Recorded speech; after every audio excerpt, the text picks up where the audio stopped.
Welcome to Blizzard Fire. We hope this video helps fire up your solution. Start by isolating the problem to the device or the network. Check if other devices can use the internet on the same Wi-Fi network. Inspect the router and modem lights for power, WAN, and Wi-Fi status indicators. Confirm whether your computer shows an IP address like 192, 168, 100, or similar in network settings. Note any error messages that say no internet or limited connectivity. These steps tell you if the issue is local, router-based, or your ISP connection. Power cycle the modem and router by unplugging them for 30 seconds and then reconnecting. Restart your computer or phone after the router comes back online to clear temporary errors.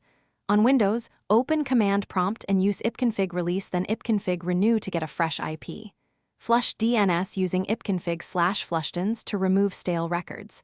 Change DNS to 8, 8, 8, 8 and 8, 8, 4, 4 in network settings if your ISP DNS appears unreliable.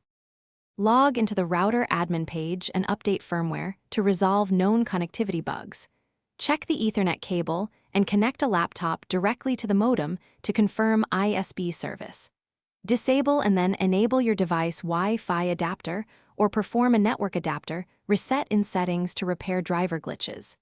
If misconfiguration persists, backup settings and perform a router factory reset to restore defaults.